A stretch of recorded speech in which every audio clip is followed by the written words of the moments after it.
வணக்கம். இந்திய நேரப்படி இரவு 8:30 மணி செய்திகள். முதலில் தலைப்பு செய்திகளை காணலாம்.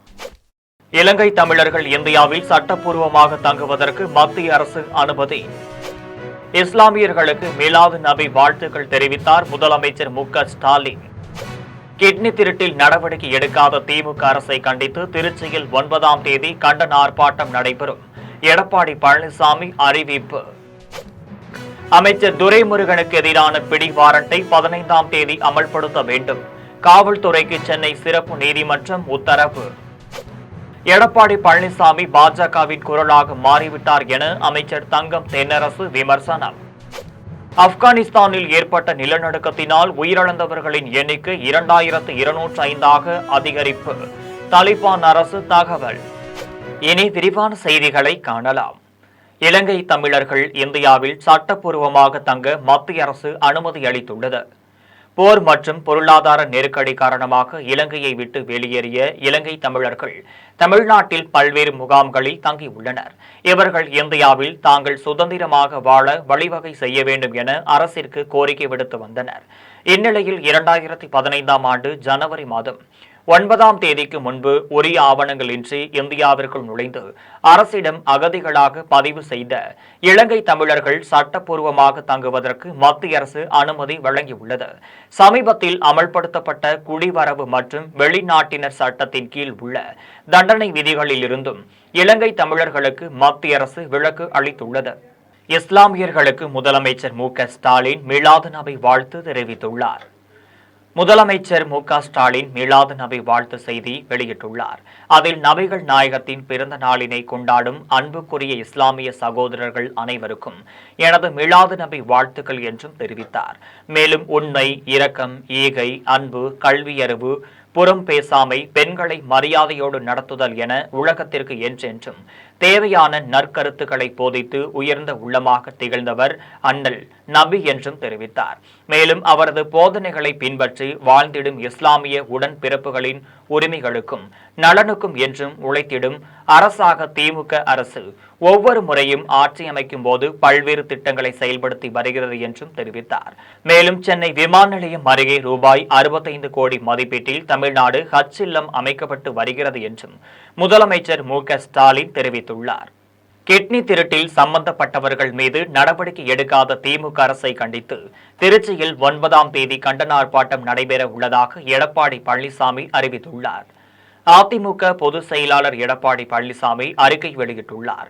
அதில் திமுக எப்போதெல்லாம் ஆட்சிக்கு வருகிறதோ அப்போதெல்லாம் சட்ட ஒழுங்கு சீர்கேடு, நில அபகரிப்பு, திமுக நிர்வாகிகளின் அடாவடி செயல்கள், திமுக நிர்வாகிகளால் அரசு ஊழியர்கள், காவல்துறையினர் தாக்கப்படுவது போன்றவை சர்வசாதாரணமாக நடைபெறுவது வழக்கமாக உள்ளது என்று எடப்பாடி பழனிசாமி தெரிவித்தார். மேலும் விடியா திமுக ஸ்டாலின் மாடல் ஃபெயிலியர் ஆட்சியில் திமுக மாவட்டம் மண்ணச்சநல்லூர் திமுக சட்டமன்ற உறுப்பினர் கதிரவனுக்கு சொந்தமான பெரம்பலூர் தனலட்சுமி சீனிவாசன் மருத்துவக் கல்லூரி மருத்துவமனையில் கிட்னி திருட்டு நடைபெற்றதாக தமிழக அரசின் மருத்துவத்துறை அதிகாரிகளால் உறுதி செய்யப்பட்டுள்ளது என்றும் கிட்னி திருட்டில் சம்பந்தப்பட்டவர்கள் மீது நடவடிக்கை எடுக்காத திமுக அரசை கண்டித்து திருச்சியில் 9ஆம் தேதி அதிமுக கண்டன ஆர்ப்பாட்டம் நடத்த உள்ளதாக எடப்பாடி பழனிசாமி தெரிவித்துள்ளார். அமைச்சர் துரைமுருகனுக்கு எதிரான பிடி வாரண்டை 15ஆம் தேதி அமல்படுத்த வேண்டும் என காவல்துறைக்கு சென்னை சிறப்பு நீதிமன்றம் உத்தரவிட்டுள்ளது. திமுகவின் மூத்த தலைவரும் அக்கட்சியின் பொதுச் செயலாளராகவும் உள்ள துரைமுருகன் முதலமைச்சர் மு.க.ஸ்டாலின் அமைச்சரவையில் நீர்ப்பாசனத்துறை அமைச்சராக இருந்து வருகிறார். இந்த சூழ்நிலையில் கடந்த 1996 முதல் 2001ஆம் ஆண்டு வரை நடைபெற்ற கருணாநிதி தலைமையிலான திமுக ஆட்சியில் பொதுப்பணித்துறை அமைச்சராக துரைமுருகன் செயல்பட்டு வந்தார். அந்த காலகட்டத்தில் துரைமுருகன் தனது வருமானத்தை மீறி அதிக சொத்துக்களை குவித்ததாக குற்றச்சாட்டு எழுந்தது. மேலும் அதன் பிறகு அமைந்த அதிமுக ஆட்சி காலத்தில் துரைமுருகன் தனது வருமானத்திற்கு அதிகமாக ரூபாய் 3,92,00,000 அளவில் சொத்து குவித்ததாக லஞ்ச ஒழிப்பு காவல்துறையினர் வழக்கு பதிவு செய்தனர். இது தொடர்பாக அமைச்சர் துரைமுருகன், அவரது மனைவி, மகன் மற்றும் மருமகள், சகோதரர் உள்ளிட்டவர்கள் மீது வழக்கு பதிவு செய்யப்பட்டது. இது தொடர்பான வழக்கு வேலூர் முதன்மை அமர்வு நீதிமன்றத்தில் நடைபெற்று வந்தது. வழக்கை விசாரித்த நீதிபதி அமைச்சர் துரைமுருகன் மற்றும் அவரது குடும்பத்தினரை விடுவித்து தீர்ப்பு வழங்கினார். இந்நிலையில் இந்த தீர்ப்பை மறுஆய்வு செய்ய கோரி 2013ஆம் ஆண்டு லஞ்ச ஒழிப்பு துறையினர் சார்பில் சென்னை சிறப்பு நீதிமன்றத்தில் மனு தாக்கல் செய்யப்பட்டு விசாரணை நடைபெற்றது. இந்த வழக்கில் துரைமுருகன் மற்றும் அவரது மனைவி இருவரும் நேரில் ஆஜராக உத்தரவு பிறப்பிக்கப்பட்டது. இதையடுத்து துரைமுருகனின் மனைவி நேரில் ஆஜராகினார். துரைமுருகன் ஆஜராகவில்லை என்பதால் அவருக்கு எதிராக பிடி வாரண்டை வரும் 15ஆம் தேதி அமல்படுத்த வேண்டும் என காவல்துறைக்கு சென்னை சிறப்பு நீதிமன்றம் உத்தரவிட்டுள்ளது. 15ஆம் தேதிக்குள் துரைமுருகன் நேரில் ஆஜராகவில்லை என்றால் அவர் கைது செய்யப்படும் சூழலுக்கு தள்ளப்படுவார் என்பது குறிப்பிடத்தக்கது. எடப்பாடி பழனிசாமி பாஜகவின் குரலாக மாறிவிட்டார் என்று அமைச்சர் தங்கம் தென்னரசு விமர்சித்துள்ளார். இந்தியா முழுவதும் ஒரே சீரான வரி விதிப்பை உறுதி செய்யும் ஜிஎஸ்டி எனப்படும் சரக்கு மற்றும் சேவை வரி கடந்த 2017ஆம் ஆண்டு ஜூலை 1ஆம் தேதி அமலுக்கு வந்தது.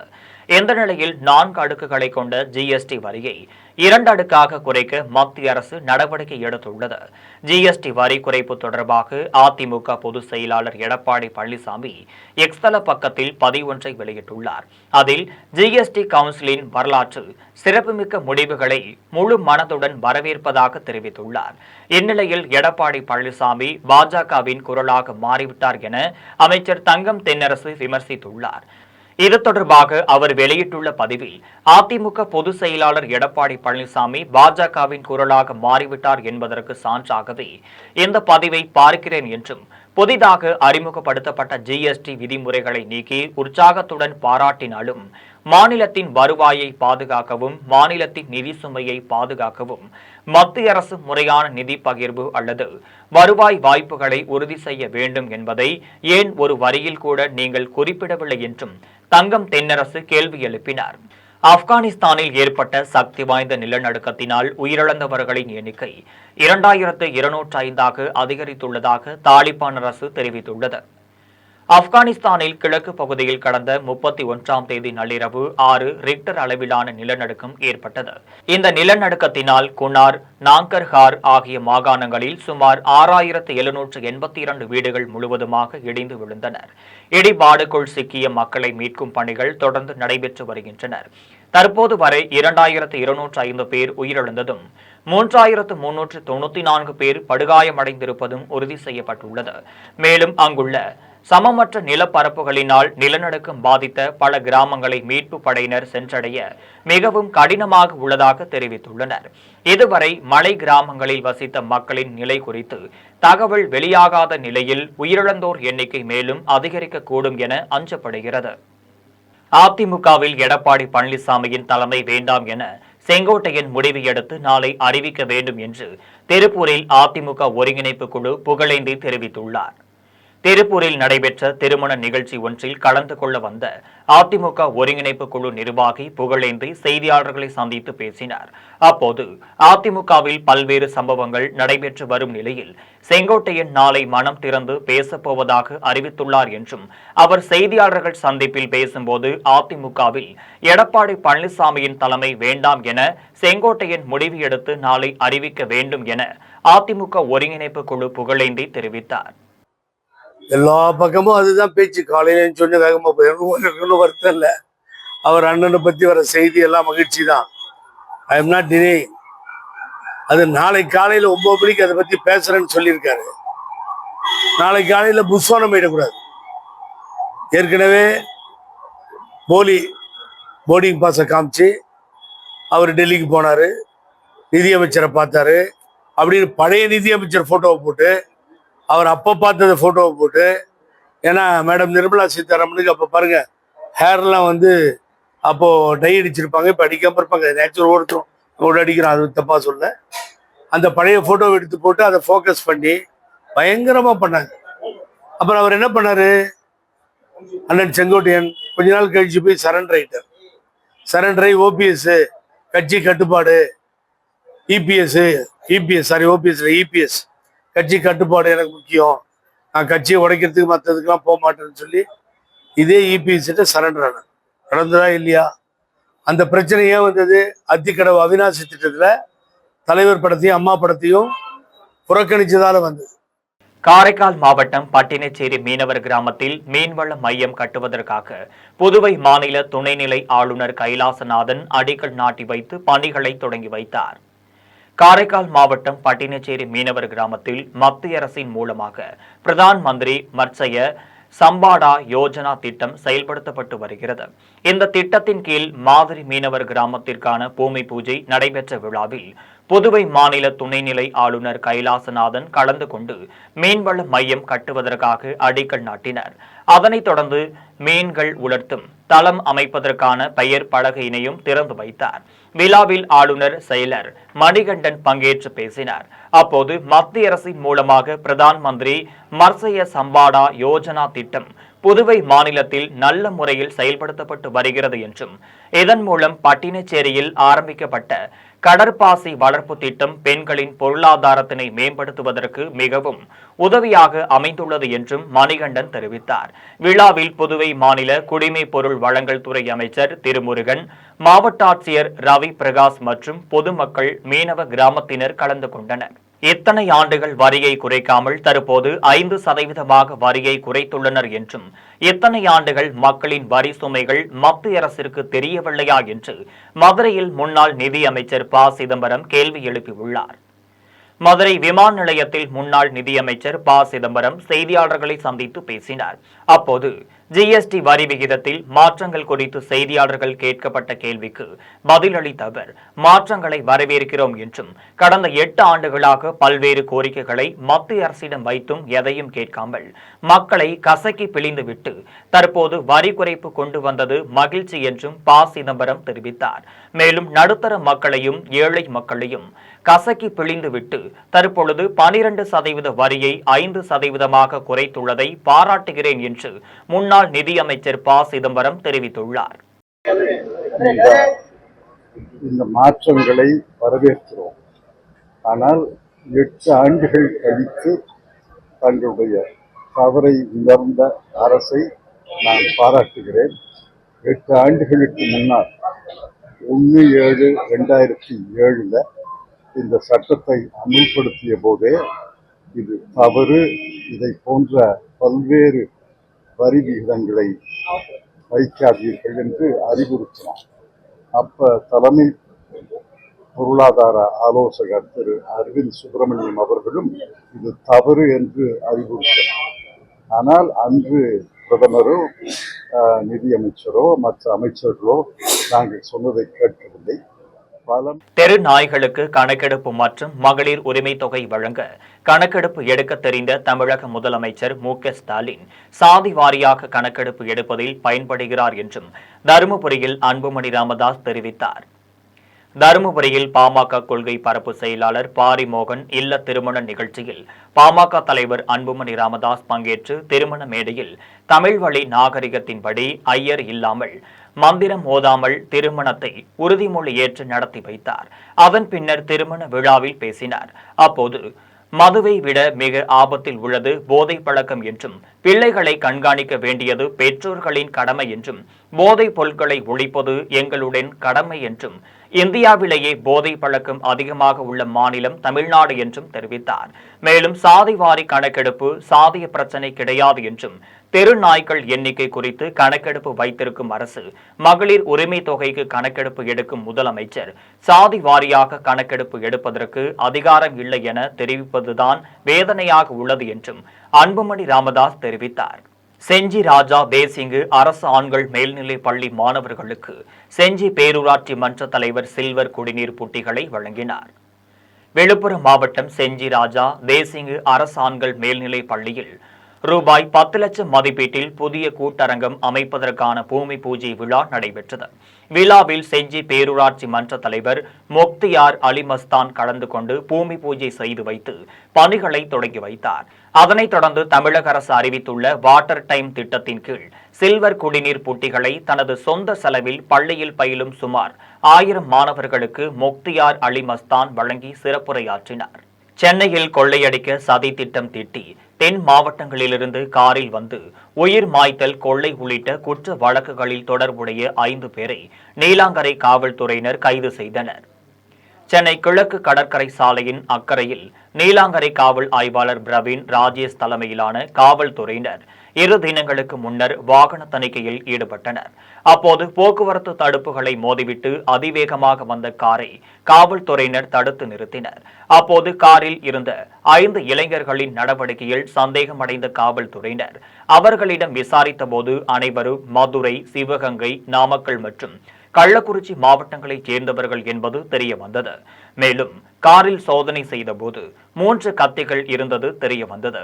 இதையடுத்து 5 பேரையும் நீலாங்கரை காவல் நிலையத்திற்கு அழைத்துச் சென்று மேலும் விசாரணை நடத்தினர். விசாரணையில் நாமக்கல் மாவட்டத்தைச் சேர்ந்த விக்கி, உதயநிதி, ஆரிஃப், அருண் ஆகியோர் மீது உயிர் மாய்த்தல், கொள்ளை வழக்குகள் நிலுவையில் உள்ளதும், மேலும் உதயநிதி என்பவர் ரூபாய் 58 லட்சம் கொள்ளை வழக்கில் தொடர்புடையவர் என்பதும் தெரிய வந்தது. இதனையடுத்து காவல்துறையினர் 5 பேரையும் சோழிங்கநல்லூர் நீதிமன்றத்தில் ஆஜர்படுத்தி சிறையில் அடைத்தனர்.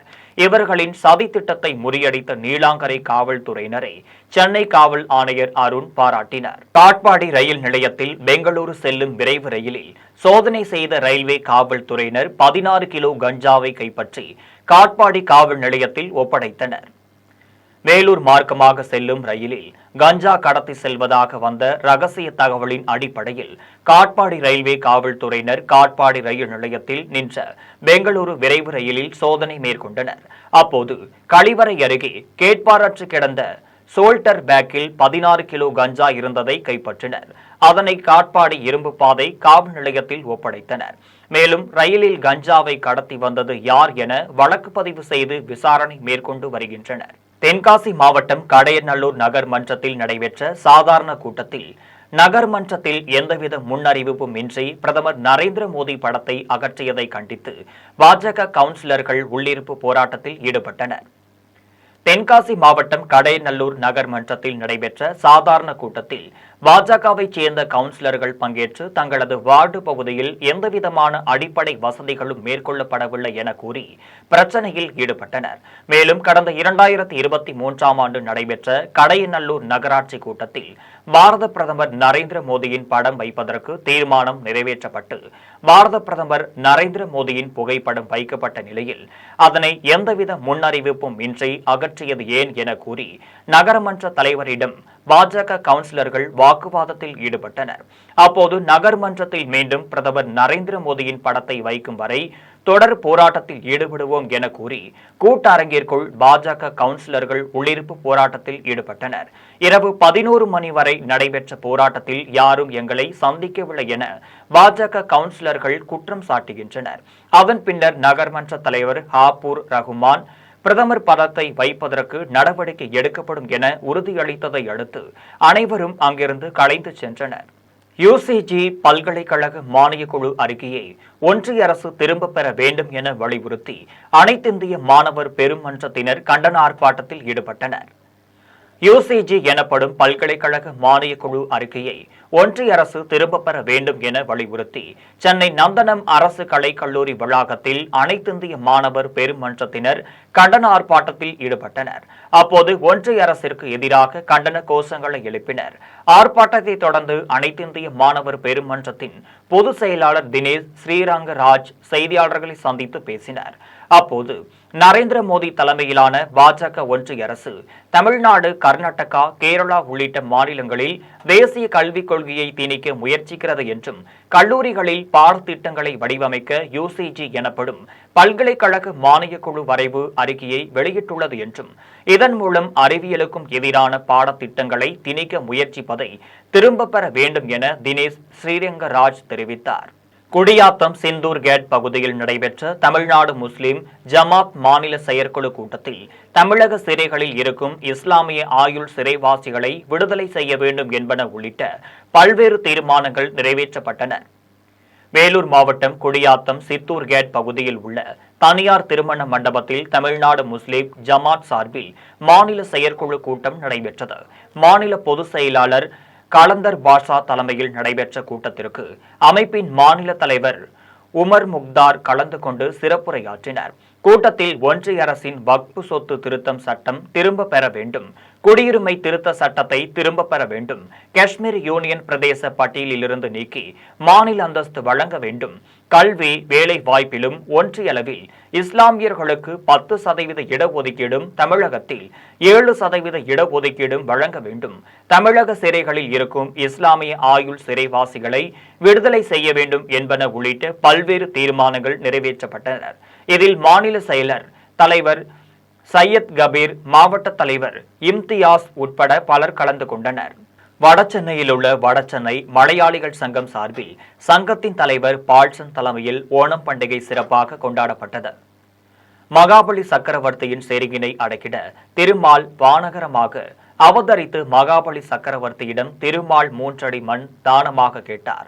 அதற்கு மகாபலி சக்கரவர்த்தி சம்மதித்தவுடன் முதலடியாக பூமியையும் 2ஆம் அடியாக வானத்தையும் 3ஆம் அடியாக மகாபலி சக்கரவர்த்தியின் தலையில் வைத்து அவரை அழிக்க முற்பட்டார். அப்போது ஆண்டுதோறும் தன்னுடைய மக்களை காண தமக்கு அருள் புரிய வேண்டும் என்று கபாலி சக்கரவர்த்தி கோரிக்கை விடுத்தார். அதனை ஏற்று வாமனராக அவதரித்த திருமால் அருள் புரிந்தார். அதன்படி ஆண்டுதோறும் மக்களை காண வரும் மகாபலி சக்கரவர்த்தியை வரவேற்கும் விதமாக திருவோணம் பண்டிகை இந்தியாவின் தென் தமிழகத்திலும் மற்றும் கேரள மாநிலத்திலும் திருவோணம் பண்டிகை ஆண்டுதோறும் கொண்டாடப்பட்டு வருகிறது. அதன் ஒரு பகுதியாக வடசென்னையில் உள்ள வடசென்னை மலையாளிகள் சங்கம் சார்பில் சங்கத்தின் தலைவர் பால்சன் தலைமையில் ஓணம் பண்டிகை சிறப்பாக கொண்டாடப்பட்டது. விழாவில் அத்தி பூக்களால் போடப்பட்ட கோலத்தில் மகாபலி வேடம் அணிந்த சிறுவன் நிற்க கேரள பெண்கள் சுற்றி நின்று குளவையிட்டு திருவாதிர நடனமாடினர். சென்னையில் தொடர்ந்து 12 ஆண்டுகளாக நடைபெற்று வரும் திருவோணம் விழாவில் கலந்து கொண்ட குடும்பங்களுக்கும் ஓணம் பண்டிகைக்கு தேவையான பொருட்கள் நிர்வாகம் சார்பில் வழங்கப்பட்டது. விழாவில் வடசென்னையில் வசிக்கும் 600க்கும் மேற்பட்ட மலையாளிகள் குடும்பத்தினர் கலந்து கொண்டனர்.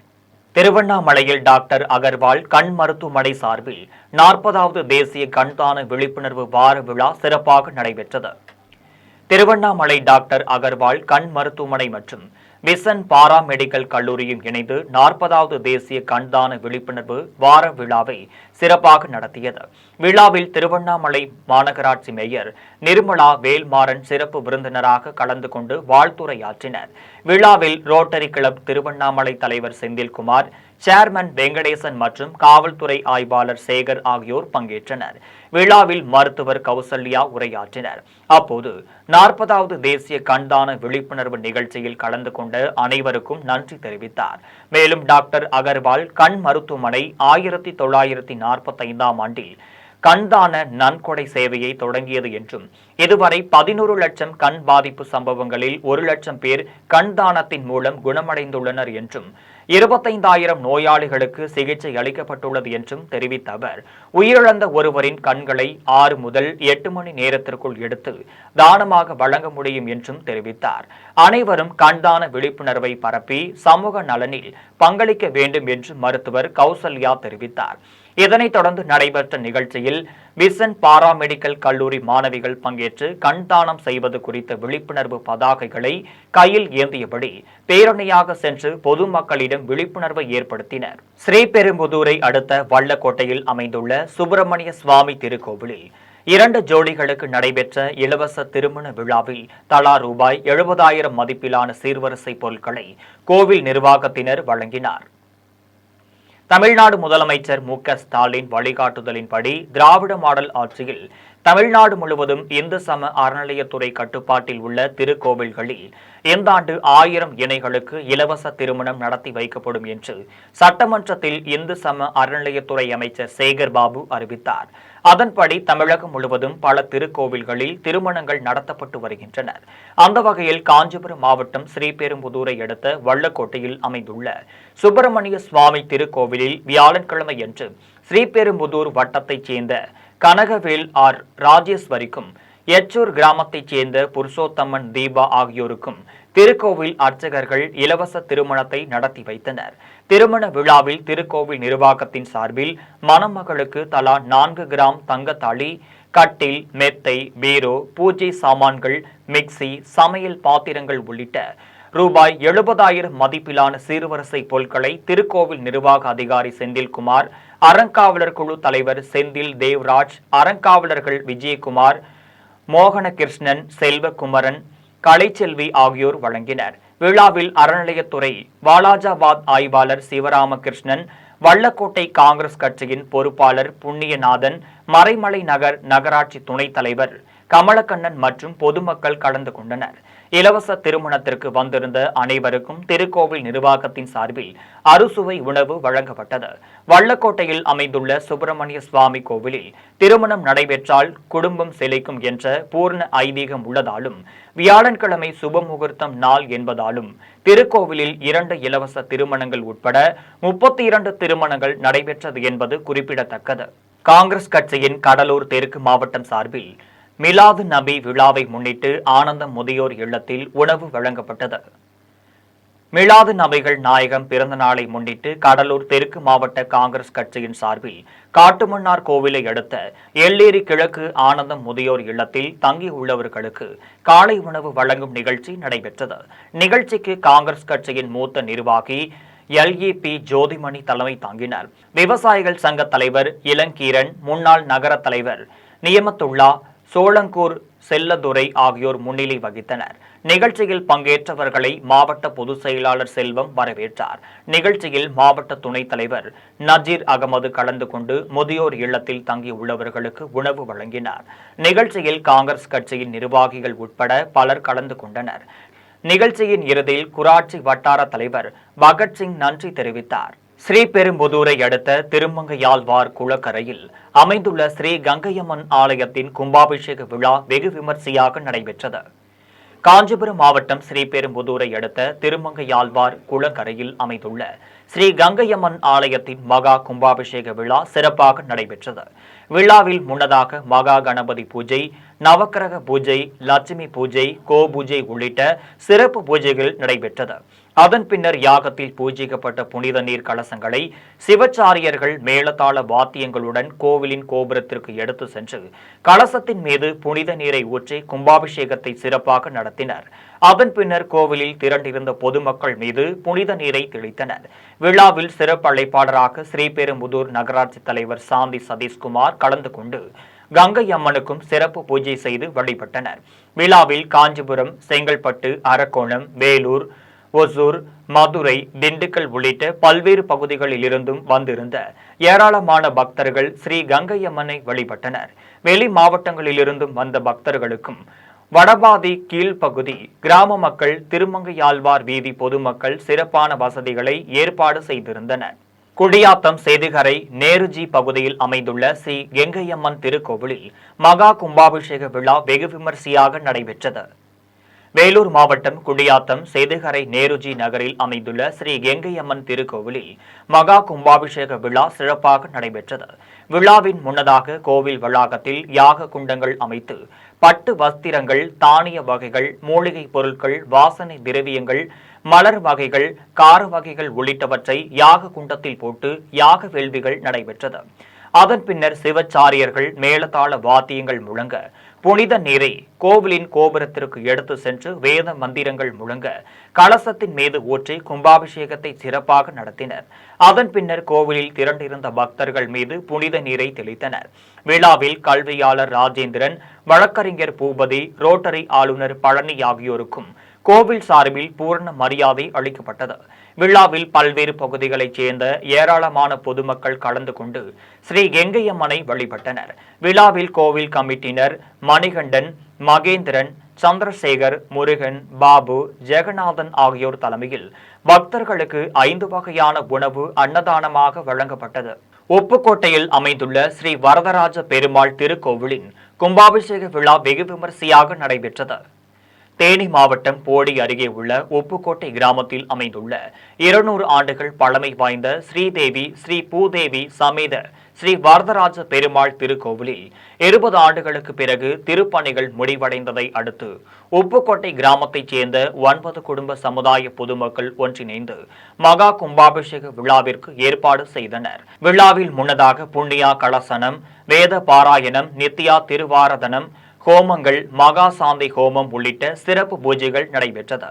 அதனைத் தொடர்ந்து பல்வேறு நதிகளிலிருந்து கொண்டுவரப்பட்ட புனித நீர் கலசங்களை யாகத்தில் பூஜிக்கப்பட்ட பின்னர் சிவச்சாரியர்கள் மேளதாள வாத்தியங்களுடன் கோவிலின் கோபுரத்திற்கு எடுத்து சென்று கலசத்தின் மீது ஊற்றி கும்பாபிஷேகத்தை சிறப்பாக நடத்தினர். அதன் பின்னர் கோவிலில் திரண்டிருந்த பக்தர்கள் மீது புனித நீரை தெளித்தனர். விழாவில் பங்கேற்ற பொதுமக்கள் கோவிந்தா கோவிந்தா என முழக்கமிட்டு ஸ்ரீதேவி, ஸ்ரீ பூதேவி சமேத ஸ்ரீ வரதராஜ பெருமாளை வழிபட்டனர். விழாவில் கலந்து கொண்டவர்களுக்கு அன்னதானம் வழங்கப்பட்டது. மீண்டும் தலைப்பு செய்திகள். இலங்கை தமிழர்கள் இந்தியாவில் சட்டப்பூர்வமாக தங்குவதற்கு மத்திய அரசு அனுமதி. இஸ்லாமியர்களுக்கு மிலாது நபி வாழ்த்துக்கள் தெரிவித்தார் முதலமைச்சர் மு.க.ஸ்டாலின். கிட்னி திருட்டில் நடவடிக்கை எடுக்காத திமுக அரசை கண்டித்து திருச்சியில் 9ஆம் தேதி கண்டன ஆர்ப்பாட்டம் நடைபெறும். எடப்பாடி பழனிசாமி அறிவிப்பு. அமைச்சர் துரைமுருகனுக்கு எதிரான பிடி வாரண்டை 15ஆம் தேதி அமல்படுத்த வேண்டும். காவல்துறைக்கு சென்னை சிறப்பு நீதிமன்றம் உத்தரவு. எடப்பாடி பழனிசாமி பாஜகவின் குரலாக மாறிவிட்டார் என அமைச்சர் தங்கம் தென்னரசு விமர்சனம்.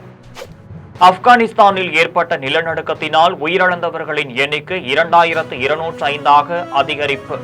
தாலிபான் அரசு தகவல். இத்துடன் செய்திகள் நிறைவடைகின்றன. மீண்டும் செய்திகள் நள்ளிரவு 12 மணிக்கு.